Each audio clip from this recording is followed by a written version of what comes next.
Good afternoon, and welcome. Welcome to the garden. Welcome to Garden Conversations with Rose. In this, our part two of our series that we started with Ramona Samuel on account of Women in March in the Garden. So, when we were last here, we ended by Ramona giving a very clear and emphatic appeal to all mothers that it is okay for them to teach their girls to say no. And so, on that note, I'd like Ramona to give a little more emphasis about saying no, as well as giving the mothers some tips about how to encourage their daughters to say no. Ramona, take it away. Okay, so this is really about how I think as women and girls, we are caring by nature, I think, and we're generous by nature. And so we want to take care of people, we want to look after people. And that often means that we can do that at our own expense. And when children are little, we try to break them off from saying no, because they just say the word no, no, no, and we try to break that out of them. But actually, it's very important for us to learn that no is an acceptable answer. So saying no is really about knowing what feels good for me.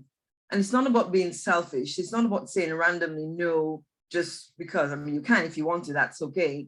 But it's about when you find yourself in uncomfortable situations where you're not quite sure what to do, and being able to have that confidence to say, actually, no, this doesn't feel good for me, so I'm going to say no. And even though it might be something great, something good somebody's asking of you, if it doesn't feel good for you in that moment, to having the confidence to say no. And I think one of the ways we as mothers can teach our girls how to do that is being able to say no ourselves. And so if they see us being able to do that, they learn from us, they pick up those cues from us, because they see that we are not afraid to stand up for what we believe in, and we're able to ask for what we want, because oftentimes that we don't know what we want. And so therefore we accept anything that's given to us or thrown at us. And so it starts from being able to know, what do I want? What do I know that's good for me? And so that when I am faced with a situation, I am able to say, no, thank you very much, but I politely decline, or whatever. And it's about having confidence in your own self and knowing what you want. Because if you don't know what you want, it's more difficult to say no. And I was reading something the other day, that very thing actually. They were saying that for when it comes to dealing with men and women, when men hear no, they often say, men will say women give them mixed messages. And what the person was saying, actually, it's not that women give mixed messages, but women have learned to not be sure and try to stay safe. So they might be polite, they might smile at the person, and they might be kind to the person. And therefore the man interprets that as an invitation. So when it gets to the point where the woman says no, what's that all about? And so really it's about saying, you can be nice to somebody, but still say no to them. Being nice doesn't mean yes all the time. And it's about having the courage to actually know when you're in those uncomfortable situations to say, I'm out. This doesn't work for me, so no, thank you. And that's okay. Oh, I should say this actually. It starts from when kids are little. That's one of the things I never did with my kids, because I hated it when I was growing up. When you find adults with the children, they will say a family member comes over, or a friend or whatever, and they say, come and give so-and-so a hug. And the child is singing, and then you get really annoyed with the child, because you need to give so-and-so a hug. Come give so-and-so a kiss. And that is where the child learns that actually my boundaries, myself, I don't own that. It belongs to somebody else. I can, even if I don't want to do it, then I have to do it because it's so-and-so who's asking this of me. And so it's really important if you have young children, do not force them to hug and kiss John Public. Just don't do it. Don't even offer it to them as an option. If the child, because children are very intuitive, they'll run to people that they don't know. So really, when we ourselves say to them, go and give so-and-so a hug, go and give so-and-so a kiss, the child says no, don't get upset at the child. So, okay, that's okay. And teach them that it's okay to have that agency for their own. And I think that's kind of where it begins for a lot of us. Okay. So you mentioned the point about hugging and kissing. So I want to take that a little further, especially with regards to the prevalence of sexual abuse among children. Well, not among children, but between familiar people and children. How can the importance of saying no be a major deterrent or can protect the child of sorts from becoming possibly a victim or being affected by sexual abuse? How important is saying no? I think it's really important because the child will know that there is something wrong, that it's okay when they feel uncomfortable about something. Now, it may not prevent the abuse, because if you talk, especially when you're talking about a child and an adult, the balance of power there is with the adult. But what it will do, hopefully, is that child will be able to actually go to their trusted person, because you as a parent have given them that permission to say what they're uncomfortable about, to say how they feel about stuff. You have created that space already, so that when something terrible happens, something that they're not comfortable with, they can come to you and say, Mom, Dad, XYZ, this happened, that person did that. What tends to happen is that when we are dealing with our children, we don't always allow them to have that agency. So we'll say, I am the parent and you do what I do, what I say.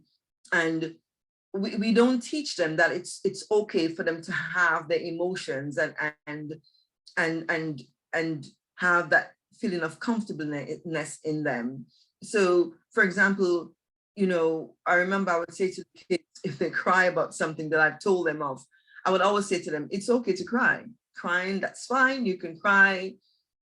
There's nothing wrong with that. Rather than saying, don't cry and be quiet or whatever, I'll say it's okay to cry. However, you still need to do what I ask you to do. So they know that the emotions, I'm validating the emotions in the same breath as I'm disciplining them. And so I really think it's important to validate our children's emotions. Ask them about, how are you feeling? Even when they're little, how are you feel? So if Sha might do something and we immediately want to go to the discipline route, and why not ask the child, why did you do that? Why did you touch that thing? And not in a shout, why did you touch that? But say, why did you touch that? What made you do that? And get them to begin to learn to express themselves, so that when something happens, they already have that relationship with you and that openness with you, that they can come and say, this is what happened. And for an older child, if somebody is asking them to do something that they're not comfortable with, because they have learned that it's okay to say no, they are better able to actually leave from that situation, remove themselves if possible. And if they can't, go to a trusted adult and say, hey, this person is asking me to do this. And we have to tell them and teach them about their bodies, about having agency over their bodies as well, so that they know what touches are uncomfortable and what touches are okay, and with who those touches are okay. And it's not really, even with us as parents, I remember when my children, I'm talking about my children a lot, but that's my background. When they were little and I would be bathing them, I would allow them, not when they were babies because they couldn't do it themselves, but when they were speaking and on this, age or whatever, I would allow them to wash their own private parts, right? So even for me, I wasn't sort of doing that for them. I was allowing them to do that. And for me, that is teaching them that I don't have agency over their body, and nobody has agency over their body. They have agency over their body. So all those things, how we interact with them and how we make them feel comfortable about being them and listening to them, and creating that safe space where they feel comfortable enough to talk to us about stuff. And obviously not all children will, because some children are just different, but they might go to a trusted adult. So I would say this to my children, if something is happening, even if you can't talk with me about it, find a trusted person and another adult that you can talk to about it. So I thank you very much. And those are very, very vital points that you made, because I believe today, particularly from my end, a lot of our children are struggling because they would not have had that important background. So I'm just hoping that if there any one of you is out there who's listening or watching or doing both, that you will take into account what Ramona would have said to you there. So hopefully it will come of use for you and your child if you have young children.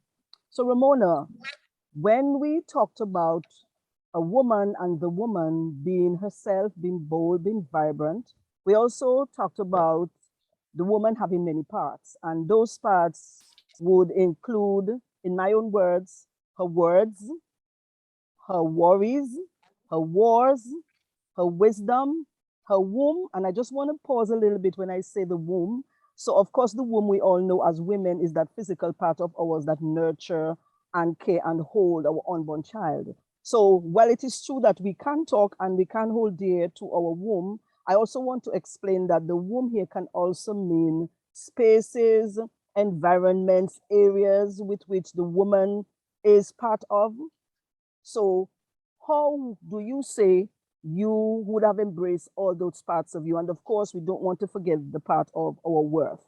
So, we have our words, our worries, our wars, our wisdom, our womb being that physical part, as well as safe spaces, as well as a woman's worth. What are your views in that regard? I think that um, it feels like that's really addressing how we are perceived as women, but also how we perceive our own selves. So thinking of, and it goes back again to those foundations that would have been laid when we were younger, and what inputs we had into our own lives that allow us to embrace all those different parts of ourselves. And so you get to a point as a woman where you realize that actually a lot of those things I have allowed what other people have said to be the significant thing in how I express myself, who I am, how I show up in the world, in words, worth, womb, wisdom, all of those things. And there comes a point in a woman's life when she says, hang on a minute, have I lost myself along the way somewhere? Because all of the influences have come from external sources. Now, that is part of who we are, because we live in a society. We don't live in isolation. We live in community with other people. But there has to be a point where we begin to take ownership for all of those things. So my wisdom, where am I gleaning my wisdom from? What sources of my wisdom? Am I listening to trusted friends? Am I listening to people who can invest in a positive way into my life? And this is not to say we're going to ignore anybody who doesn't invest into our lives. And I'm not talking about financial investment, but it's just having that awareness that actually all the things that make me me, I have to have an active say, an active role in that. And I can't allow society's influence, society to tell me, to tell me what the wisdom is, society to tell me where my worth can be found, society to tell me what my womb represents, society to tell me what my worth is. I have to do some work on myself so that I am able to then be authentic in who I am and show up in a way that works for me, that makes sense to me.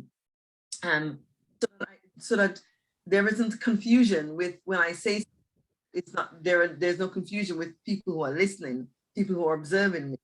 and hopefully able to inspire other people, other women as well, to show up as their own selves, to embrace their worth. And what is my worth? Where do I get my worth from? Where's that derived? Is it in what people say about me? Is it in the way I look? And we have to find ways of honing that and creating that sense of me amidst all of that. Words you say are quite loaded in themselves. And it could be very easy to just kind of float around and say, well, society says this is how I'm supposed to be as a woman, so that's how I'm going to be. Society says that my worth is based on how skinny I am, how talented I am, how hard I work, and all of that. But what do I say? What do I say about me? And so I think there is that sense, and I know I'm saying that a lot, but that sense of agency over who I am, and really being able to own that, so that the wisdom that I'm sharing, it comes from a place from my own experiences. And I think that's important, to that our experiences impact on our words and our wisdom, our worth, our womb, that creating of the safe space. So how have my experiences impacted who I am? And are there negative things that I have allowed to come in because of my experiences? And how do I cut away those negative things so that I am I can be an honest person in society, who not only looks after their own well-being, but also looks after the well-being of other people. So I think there's a lot in that, and I hope that makes sense. But of course, so what I'm hearing from what you said is that the experiences that we go through as women, both when we were children and even as we would have entered adulthood, those experiences shape us a whole lot. And because those experiences shape us, we need to be able to decipher and determine and discern what it is about those experiences that we're going to take in and hold true to ourselves, so that we can determine where we are as women. I also heard that it is all about well, not all about, but most of it is about empowering ourselves. Because of course, like you said, we do live in a society where we're impacted by norms, rules, and what's expected. But ultimately, the key thing to note is that we ourselves as women, we have to be able to determine for ourselves and become self-empowered. And of course, that is very important for all of us as women, because we do have an influence on our children and even the others around us. Okay, so Ramona, as a professional in your work as a minister, I'm sure that you would have encountered a number of women, you would have worked with women, you would have had to deal with them. How has the experience been for you with regards to the women you would have encountered, with them being able, embracing themselves? Is it that some of them are still having difficulty? And in your role as a guide, as a minister and a guide, how have you been able to assist them along that path, or even to learn from them? Because of course, we always learn every time, every day as we interact with other persons. How has it been? Well, that I was thinking that, just casting my eye across the congregation. So the congregations I work with tend to be mainly elderly women. So there's not a lot.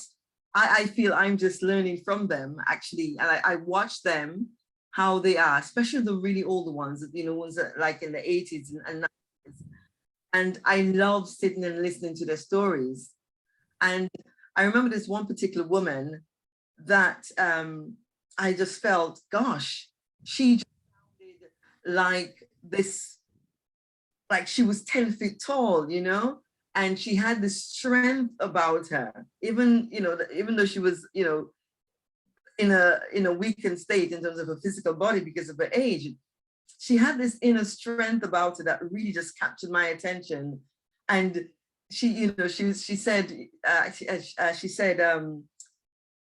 oh, I speak my mind, and somebody said, yes, you're very feisty. And so I think for me, I'm learning from those women that actually that thing I said about owning yourself and knowing who you are, and in terms of other women, I've encountered it in different aspects of life. I encounter a lot of women who are struggling to sort of own who they are. They have been shaped and twisted and Bent. bent and molded and kneaded by everything else around them. And they're getting that and those men are getting to a stage when they're now beginning to realize that actually, oh my goodness, where am I in that? Have I lost myself along the way? And I'm finding that a lot of these women are looking for ways to continue to be women. And some of them feel like they have nothing to offer. And I say to them, listen, as long as you are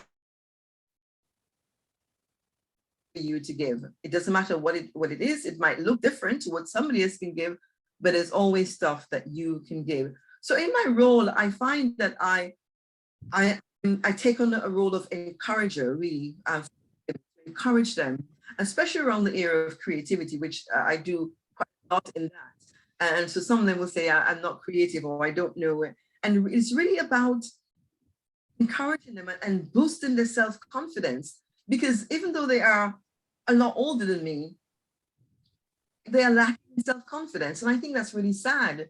And so I feel that my role is more of an encourager to say, hey, yes, you can do this, and affirming them and saying, when they show their work, I say, hey, that's great. And I remember one woman in particular, I think she might be younger than me, I'm not sure. But I didn't really realize just how much attention she was paying to me until I was leaving that appointment. And, the things she said to me. And I thought, gosh, you don't know how you were influencing people. That's why it's so important to show up in an authentic way, in a way that is empowering to other people, and she talked about how I am,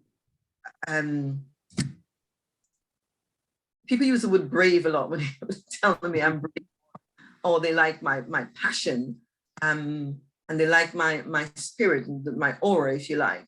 And it's really interesting because I've always struggled with that in terms of my sort of, I've always felt, well, why can't I be more quiet? I used to really, why can't you be more like you, right? I used to say that a lot. Or I would look at the other young ladies at church and say, maybe I should be more like them. They seem so, prim and proper. And I was struggling with that for so much of my life. I spent so much time wasted, looking at that and thinking, why can't I be more like them? And here am I encountering people and they're saying, you enter a room and you bring life into the room. Light up, you light up the space. Yes, and the thing is, I'm not even aware of it, and that for me is really encouraging for me, but it's also encouraging not for my own self-esteem, but also to actually encourage other people to own who they are, and to affirm them in the things that they're doing well, and to say, hey, you can do this. Let's do this together. It's okay. It doesn't have to be perfect, but you just need to start and make an inroad into it, and it'll be okay. So I see my role as an encourager of women embracing who they are and inhabiting their bodies and the spaces that they're in a way that can be really powerful and influential for those who are kind of looking on, even without you realizing it. Okay, so I thank you. And when you spoke about yourself, I smiled because you said you were wondering, why can't I be more like Rosamond? But Rosamond always wondered, why can't she be more like Ramona? Because Ramona had all that verve and all that spirit about her. But one of the things I heard loudly from you when you spoke was that there is a lot of worth and relevance in age. So elderly women do possess something that would work for us as younger women. And so we need to encourage our younger women to not shun older women, because I find maybe it's our society down here in the Caribbean where sometimes the elderly or the elderly women, they are not respected, as it were, as they ought to be. And they have so much within them that we can learn from. Mhm. So I like the part when you talked about those elderly women. I also like the part when you spoke of yourself being an encourager. And so I had meant to ask you about Creative Faith Community, but you spoke a little bit of it in an underhand way when you said encouraging the older women. And so I will go right into it because I want to say, how much have you seen? I think you already talked a little bit about that, where you see yourself as an encourager and a creative person. So those Mhm. women can use that space, and maybe whatever small space that a woman can find in which she can bring out herself, that is also something good. So I believe maybe you can tell us a little bit about Creative Faith Community, how that helps women to bring out themselves, embracing who they are. Hmm. Yeah, so some years ago, I started this, I guess, journey, really embracing my creativity. And when I do workshops, my starting point with people is Genesis chapter 1, right? In the beginning, God created, and the whole creation account, right to when God created humanity.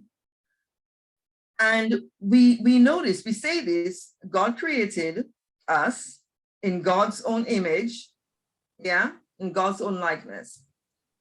And it doesn't occur to us that there's a connection, but there is, because it's saying that God has created me in God's image, and God is a creator. God created out of nothing and out of some things, so created woman out of the man. Then I have some creativity in me. Doesn't matter what it looks like, it will look different for each person, but every single one of us have that created. And the other thing I think is that for me, creativity is almost like I see it as a direct route to God. I create creativity. I'm almost aligning myself with God. Not almost, I'm aligning myself with God, and I'm drawing something from God, but I'm also drawing myself closer to God in that space, in that creative space, because of God being created and God created me in God's image. And so I think that creativity and spirituality are linked, they're intertwined. I don't think you can have true spirituality without creativity. And I think that your spirituality will be lacking if there isn't a creative side to it. Now, whatever that looks like. I think when we hear creativity, sometimes a lot of people think drawing, well, I can't draw, I can't paint. And it goes beyond that. I mean, that's a starting point, and that's what we can see visibly. But there is something about even being in nature in a creative space. So praying in nature, finding different ways to tap into God and using other creative ways. So praying in color, praying with nature, praying with words, all those are creative things to do.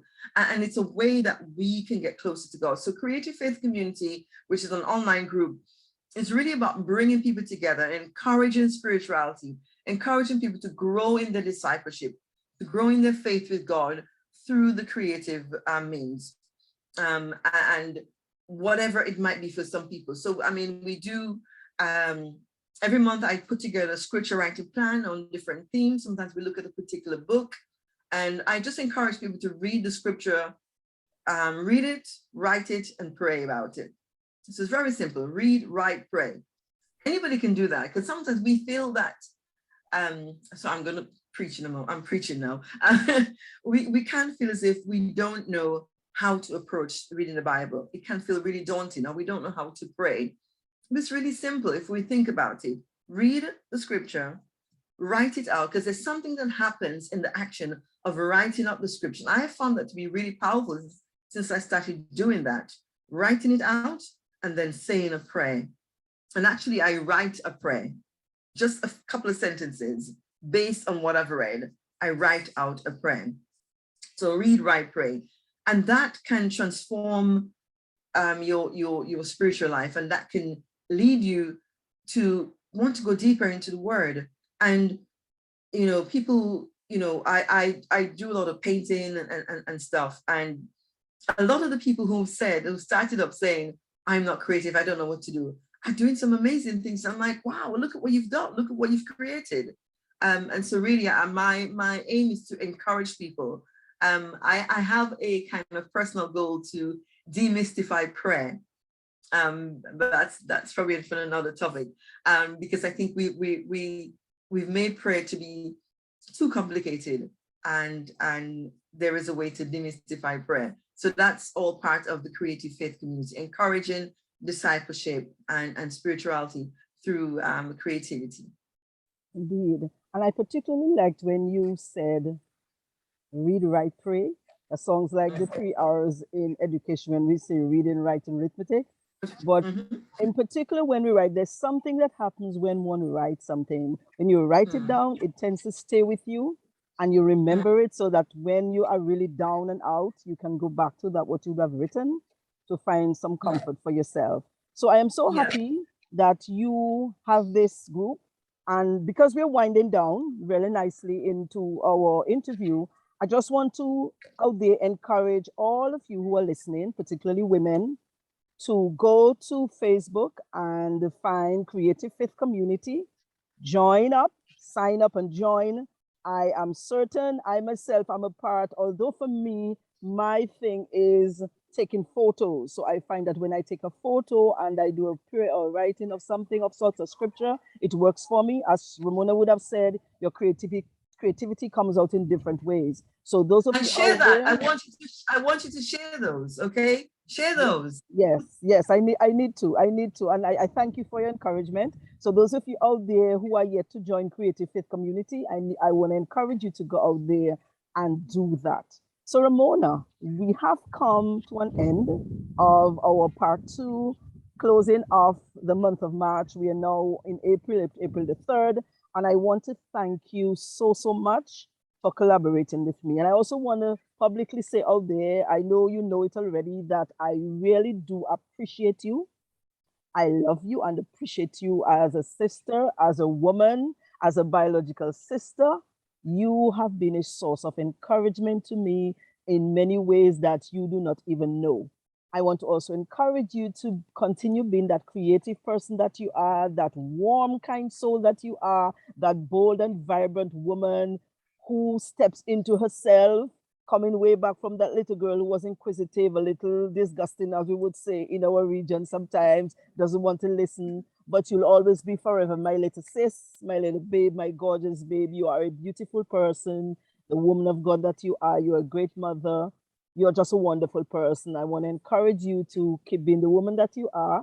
And once again, to all of you on our affiliate groups like SSS, Trauma Transformers, those of you in Creative Faith Community, and those of you out there anywhere else who has the pleasure now of watching and listening to us on the interview from Garden Conversations with Rose. I want to thank you for being with us. So any closing words, Ramona, before we just end off? I would just like to really encourage women to do the hard work.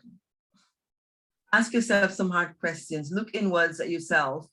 Don't be content with just saying, well, this is who I am. But understand, what does that mean? When I say this is who I am, what does that mean? And how do I show up in the world? And what are ways that I can improve myself? Are there negative attitudes and behavior that I have that clearly need to be cut out? And let's not be stubborn about it, but let's do the work, because it's not just for us, it's for everybody else who we encounter. Every person we encounter, we are sharing a bit ourselves with them. And so if I'm not learning and growing, then I'm actually not helping those around me. So do the work, be you, shine in whatever space you find yourself in, shine, but make sure you're shining not because in the glow, you're not using somebody else's light to shine, you're shining because of your own light that's in you. Thank you, Ramona. And now you have become a staple on Garden Conversations with Rose as a go-to person whenever we're ready for another interview. So this is just a heads up to you, Ramona, that we will be calling on you once more to be part of our interview segment. So, once again, to everybody out there, we are thanking you for being in the garden. As I like to say, invite a friend over, sit back, sip on your drink, relax in your chair, lounge back in your chair, and stay in the garden. This is goodbye for now on part two of our series, Women in March. I am woman, she is woman. Be bold, be vibrant, be you. Thank you.